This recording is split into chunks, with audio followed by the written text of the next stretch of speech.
हम लोग भी वहाँ पे पगार लेने के भी जाएंगे ना, तो भी उसके सुपरवाइजर ना बहुत ही गंदी नज़र से देखते हैं और ख़राब ख़राब बातें करते हैं हम लोग को देख के, और बाहर जाके हंसी मजाक भी हम लोग का उड़ाते हैं। मतलब हम लोग कोई महत्व नहीं है इन लोग के लिए। नमस्कार, मैं आपके साथ एकता पोदार और आप देख रहे हैं सिटी न्यूज़ मुंबई। इस वक्त मैं मौजूद हूँ सुभाष चंद्र बोस ग्राउंड के बाहर। आपको बता दें, रिपब्लिकन सफाई कामगार यूनियन के लोग यहाँ पर अनशन पे बैठे हैं। आइए बात करते हैं उनसे, आखिर क्या है उसका अनशन रखने का कारण। और सर, क्या कहना चाहेंगे, किस तरीके की तकलीफें आपको हो रही है जो आप इस अनशन पर बैठे हो? मेन चीज़ है शाइन मेंटेनेंस को रद्द करना है, क्योंकि वो टेंडर जब से उन्होंने लिया है, तकरीबन आज 2 साल होने आए या हो गए।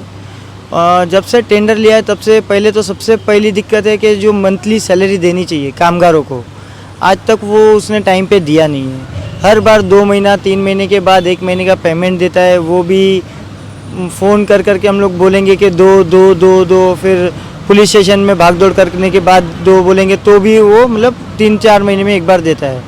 फिर हम लोग ने जब से रिपब्लिकन पार्टी मतलब ज्वाइन की है, यहाँ की यूनियन बनाई है हम लोग ने, तब से हम लोग ने एक बार मतलब पगार मांगना स्टार्टिंग में बोला कि हम लोग ने पार्टी में यूनियन में ज्वाइन कर दिया, अब तो मतलब पगार देना चालू करो। तो बोलते पार्टी में जाने से तुम्हारा कुछ होने वाला नहीं है। वो सब बात सुनने के बाद हम लोग ने मतलब एक मोर्चा निकाला, आक्रोश मोर्चा, कि भाई ये पार्टी का नाम लेके भी उल्टा बोल रहा है और ऐसे सीधे भी हम लोग को दे रहा नहीं है। मतलब ये कौन सी इतनी बड़ी ताकत लेके चल रहा है, कितना बड़ा पैसा ये खिला के चल रहा है दुनिया को कि हम लोग का मतलब किसी का कुछ सुनवाई नहीं ले रहा है। और तकरीबन 1.5 साल हो गया था उस बात को, फिर भी उसने पेमेंट दिया नहीं था। हम लोग को बोला कि 2-1 दिन में मोर्चे के बाद 2-1 दिन के बाद उसने तारीख दी थी, वो टाइम पे पेमेंट दूंगा, ऐसा हम लोग को एक वादा दिया था नगर पालिका तरफ से। पान पट्टे जी ने बोला था कि इस पर मैं मतलब कोई कार्रवाई भी करूँगा, लेकिन कोई अभी तक कार्रवाई हुई नहीं।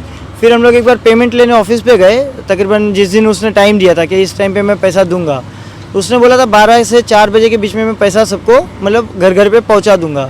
तकरीबन 5:30 से 6 बजे, लेकिन पेमेंट किसी का घर पे पहुंचा नहीं। तो हम लोग ऑफिस पे पहुंचे और हम लोग ने पेमेंट मांगने के लिए थोड़ा बताया कि भाई हम लोग को पैसा देना चालू करो, अभी बहुत टाइम हो गया, आपने 4 बजे तक का बोला था, बीवी बच्चों वाले हैं, बच्चे घर पे बीमार है, किसी के घर में खाने के वांदे, 4-4 महीने से आपने पेमेंट नहीं दिया, तो पेमेंट देना चालू करो। तो भी उसने पेमेंट दिया नहीं। तकरीबन 7:30 या 8 बजे करीब मैंने थोड़ा गुस्से से बोला कि भाई अभी के अभी पेमेंट बांटना चालू करो। उसके बीच में उसने एक मनीषा नाम की लड़की को बुला लिया था, जो मतलब उसी ने बुलाया था, तुषार वाल्के ने। वो है सफाई कामगारी, लेकिन वो हमारे पक्ष में नहीं है, हमारा साथ देने कभी आई नहीं है। उसको उसने पर्सनली तुषार वाल्के ने फ़ोन करके बुला लिया था कि आ जाओ ऑफिस पे। और जैसे मैंने थोड़ा ज़ोर से आवाज़ से वो बोल के मतलब हटा वहाँ से, मेरे को सब लोग ने बोला चलो पैसा बांटना चालू कर रहे हैं, तुम बाजू में हो जाओ। तो मैं पीछे हटा और मैं बाहर गया। इतने में तो मनीषा नाम की लड़की ने ऑटोमेटिक क्या मालूम कुछ गुस्से में कुर्सी उठाई और पटक दी, और सबसे पहले पेमेंट उसको ही मिला और वो पेमेंट लेके अपने चली गई।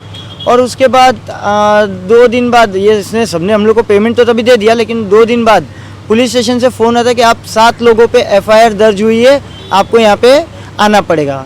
हम लोग FIR सुनिए, तो फिर मेरे को अकेले को ही फ़ोन किया था, सभी को फ़ोन नहीं किया था। बोले जितने भी आपके साथ थे उनको बुला लो। मैंने पुलिस वाले को तभी भी बोला था कि मेरे साथ 6 लोग थे जो वहाँ पे मतलब मौजूद थे, जो नाम दिए हुए वहाँ पे मौजूद, तो तकरीबन 15-20 ज़्यादा से ज़्यादा 30 भी थे, लेकिन जो जिनका नाम है वो उनमें 6 नाम है जो मैं जानता हूँ, मैं उनको बुला लूँगा, 7वें का मेरा जवाबदारी नहीं है। वो ऐसा करके मैंने 6 लोगों को बुला लिया। उन 6 में से 2 जन जो बाहर ऑफिस के बाहर ही खड़े थे, जिनका अंदर कोई लेना देना नहीं था, उनका नाम लिखा हुआ है। बाकी 4 महिला है, जिनमें 3 महिलाओं का कोई लेना देना नहीं है, वो तो समझा रही थी कि भाई ये सब मत करो, उनका भी नाम डाल दिया है। और जो लेडीज़ मनीषा नाम की थी, उसको उन्होंने मतलब अभी तक ना पुलिस स्टेशन में हाजिरी दी है, ना उसको बुलाया गया है, ना उसको कुछ पूछताछ हुई गई है। मतलब ये पूरी साजिश हमारे ऊपर मिलीभगत करके हम लोग को अंदर करके मतलब फंसाने की थी। और हम लोग ने पार्टी ज्वाइन किया है ये बताने के लिए हमको कि आप लोग से कुछ हो पाएगा नहीं, आपकी पार्टी कुछ करेगी नहीं, ये वजह से हम लोग को FIR भी किया। फिर बाद में आज 2 महीने का पगार देने के बाद आज वापस 1.5-2 महीना ऊपर होने आया है, वो इंसान ने अभी तक पगार दिया नहीं। हम पगार मांगने गए वहाँ पे, तो हम लोग को मतलब जातिवाद तक गाली गलौज भी किया उसने कि भाई तुम साले, मतलब गाली में नहीं देना चाहता, और ऐसे लोग यहाँ पे मतलब आ जाते हो, हम लोग का क्या उखाड़ लोगे, क्या कर लोगे, ऐसी बहुत सी बातें उन्होंने गलत हम लोग को बताई है। सर, क्या कहना चाहेंगे, आपके मजदूरों को, कामगारों यूनियन के जो लोग हैं उनको ऐसा कहा जा रहा है कि रिपब्लिकन पार्टी ज्वाइन करने के बाद भी हम आपका कुछ नहीं करेंगे और किसी तरह की मदद उनको नहीं मिल रही है, और जिस तरीके से उन्होंने जात को लेकर भी काफ़ी गाली गलौज किया है, तो इस बारे में आप क्या कहना चाहेंगे? कहते हैं जब हमारे यूनियन में आने के पहले ये लोग हमारे पास में आए थे, क्या ऐसा ऐसा प्रॉब्लम है, साई मेंटेनेंस वाला पगार नहीं दे रहा। हम लोग हमारे यूनियन में आने के पहले भी हम लोग काम कर रहे थे। उसके बाद आने के बाद हम लोग एक दो बार उसको फ़ोन किए, पत्र व्यवहार किया नगर पालिका में, तो करने रहा था। उसके बाद हम लोग नगर पालिका में कमिश्नर को मिलके पानपट्टे को मिलके हम लोग लेटर पत्र व्यवहार करने के बाद नहीं सुना तो हम लोग आक्रोश मोर्चा निकाला। मोर्चा निकालने के बाद उसने 2-2 महीने का पगार दिया। उसके बाद फिर पगार देने का बंद किया। जिनका 10,000 पगार है, इनका अभी 14,000 कुछ 45 रुपये पगार है, 3,500 रुपये देता खाली। इनका पगार नगर पालिका से रोज़ का 1,025 रुपये कुछ मिलता है और ये लोग को खाली 300 रुपये दिया जाता है। इसके विरोध में हम लोग आंदोलन कर रहे हैं और हमारे जितने भी कामगार हैं उनको न्याय जब तक मिलता नहीं, जब तक यहाँ पे लड़ते रहेंगे। और अनशन से भी नहीं हुआ तो हम लोग यहाँ पे भूख हड़ताल से नहीं हुआ तो रास्ता रोको करेंगे, क्योंकि अब तक हमारे यहाँ कामगारों को न्याय मिलने के लिए हम लोग लड़ते रहेंगे। वो 3 दिन से यहाँ पे बैठे, नगर पालिका से कोई देखने को नहीं आया है। हम लोग क्या कर रहे, कैसा है, कैसे है, किसी को कुछ मालूम है, किसी को कोई परवाह नहीं है।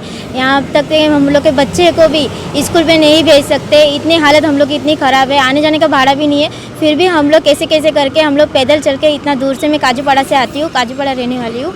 और मेरे को इतना ही कहना है कि मेरे पति को यहाँ से उठाओ, जल्दी जल्दी वो जो बोल रहे वो पूरा करो, उसका कहना बस। और पगार बिगार बिल्कुल भी नहीं दे रहे, और मटेरियल सामान वगैरह कुछ भी नहीं है। और हम लोग भी वहाँ पे पगार लेने के भी जाएंगे ना तो भी उसके सुपरवाइज़र ना बहुत ही गंदी नज़र से देखते हैं और ख़राब ख़राब बातें करते हैं हम लोग को देख के। और बाहर जाके हंसी मजाक भी हम लोग का उड़ाते हैं, मतलब हम लोग कोई महत्व नहीं है इन लोग के लिए। तो जिस तरीके से आपने सुना, इतने पत्र व्यवहार करने के बाद भी कोई मदद नहीं मिल रही है महानगर पालिका से। शाइन मेंटेनेंस काफ़ी हेरा फेरी करती है मजदूरों को उनकी सैलरी देने के लिए। और 2 साल से इनका कहना ये है, जब से शाइन मेंटेनेंस को ये टेंडर मिला है तब से सैलरी में काफ़ी तकलीफें बढ़ गई है। अब देखना ये है महानगर पालिका क्या मदद करती है इनके अनशन को तोड़ने के लिए। जैसा कि इन्होंने बताया, जब तक कोई भी मदद इनको नहीं मिलेगी, सैलरी का इशू इनका कम्प्लीटली नहीं खत्म होगा, तब तक ये अनशन से नहीं उठेंगे। इसी तरह की खबरों के लिए बने रहिए, देखते रहिए मेरे यानी एकता पोदार के साथ सिटी न्यूज़ मुंबई।